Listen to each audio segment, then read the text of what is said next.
Yo, what's up NBA fans? I just want to follow up very quickly on my latest video before I let go of the NBA talks. And the issue that I wanted to address today is about the NBA superstar status, which in today's sports media society is so overrated, including everything: the clutch gene, the next Jordan issue, the Mr. Nice Guy issue, the highlight reel, etc. Referring to what Mr. Bruce Blitz said in his latest video, I cannot do more than agree with him when he said that nowadays the average person has a short attention span and just sees highlights and will have most of all have the impression like, wow, what a great player he is, by just seeing these highlights. Yet on the other hand, how can you blame them when those people have a lot of things going on in their real life, in everything? I mean, the varieties of entertainment is huge in every aspect nowadays.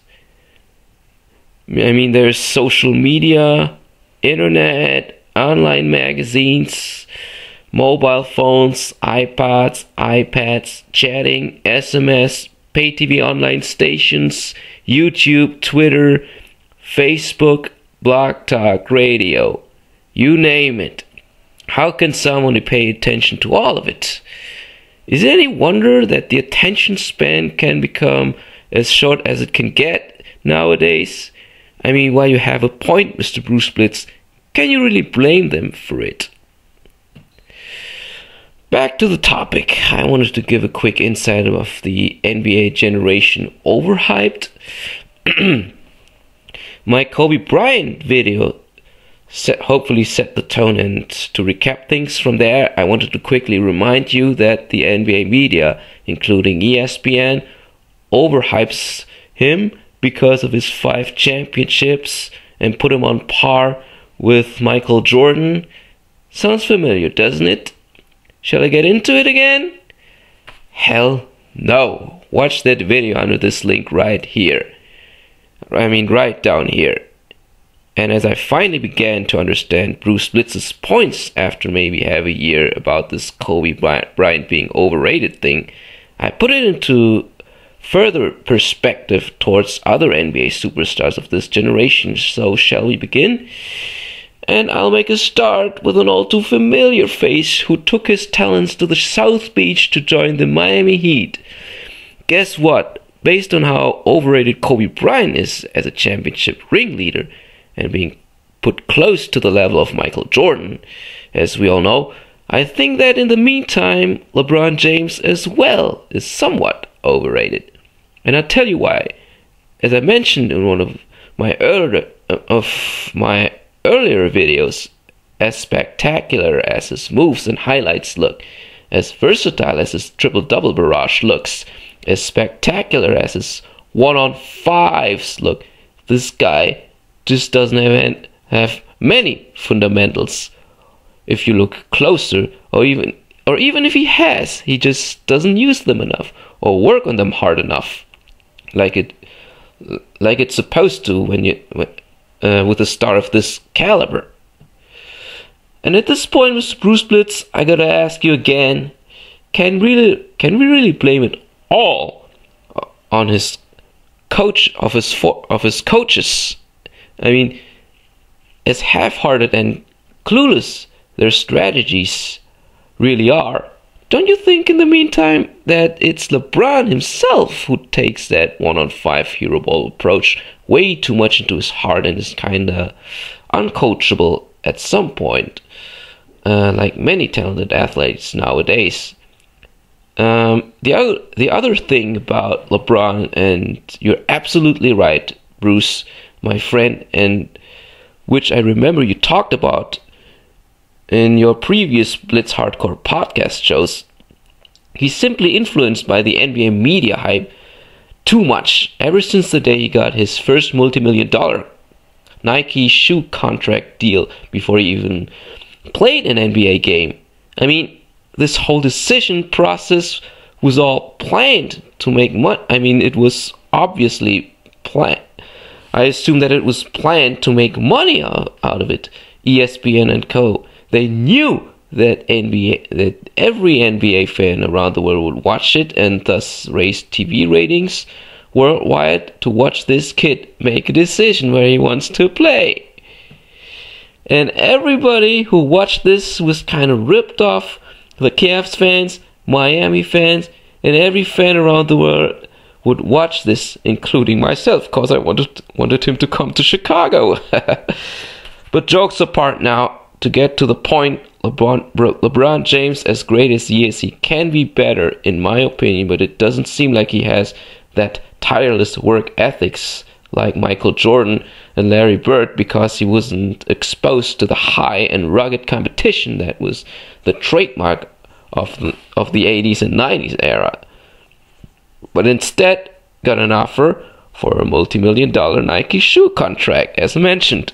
And as I read in Basket, one of Germany's most prominent basketball and NBA basketball magazines, as great as LeBron is in this generation, he can be much better.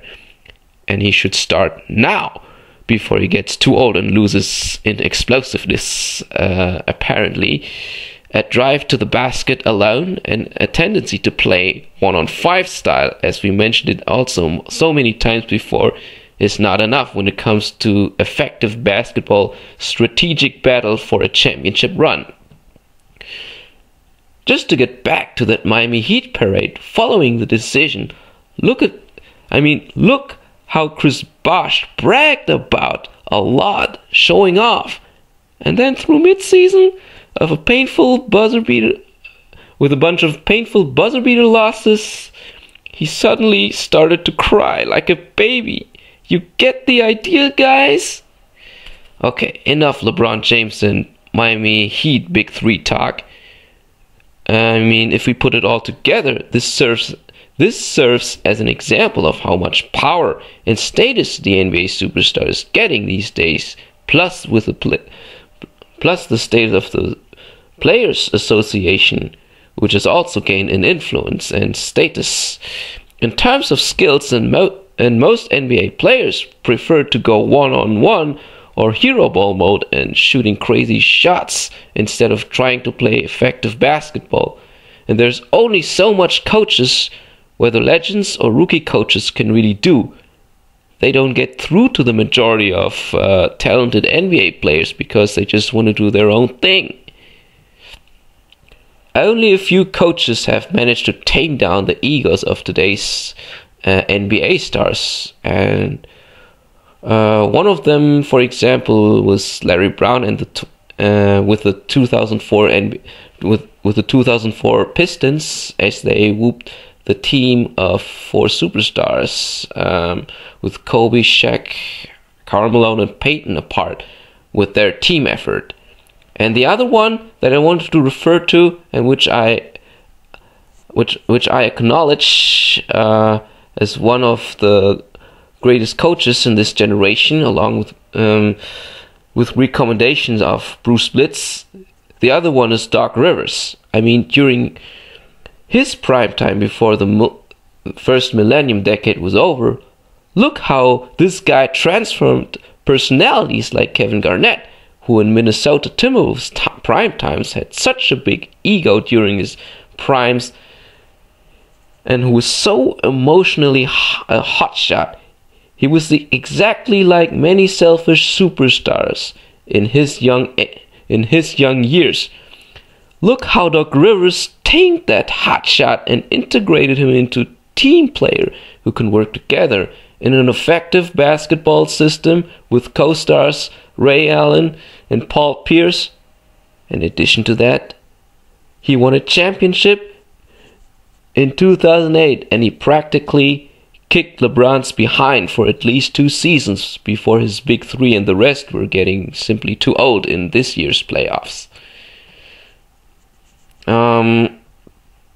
But this shows that effort, patience, and the right method of coaching, and when you know the psychology of how to handle the psychology of those young players, I mean, you can see how much it can help to change the player's attitude towards the game. It's like Bill Cartwright once said, after the Bulls won their first championship.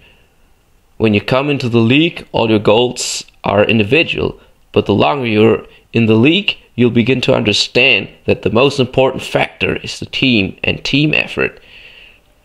Coaching makes a difference, but as I and Bruce Blitz mentioned so many times before, the general fans with an attention span near to zero doesn't see or value that because of what? The NBA media and their highlight reels. Getting back to the overhype issue, I just want to give you other examples of overhyped players. Like for example Vince Carter, the slam dunk champion of 2000 who razzle-dazzled us with his spectacular dunks. But did he have a championship run? Or let's take Tracy McGrady, another spectacular player and dunker. Did he get past the first round of the playoffs yet? Or the latest one, Carmelo Anthony, who was one of Skip Bayless's favorite players because he's so much more clutch than LeBron James and much more, how should I say, he's much more valiant than him in taking the last shot. How overrated and overhyped is he, along with Amari Stoudemire, who can't get more than 7 rebounds in his position? Where did the Knicks end up this year? Enough examples. I want to end it right here, right now. The development of the NBA Superstars and Players Association getting so much status power is simply wrong and can have a negative influence and give a wrong picture to the fans who look up to these role models. And who is responsible for this development and who let it get out of hand? Who was so anxious of the hype to hype up the NBA superstar prospects to the next Jordan status? It is the NBA itself who let it happen. And for what reasons did they let it happen? Bam!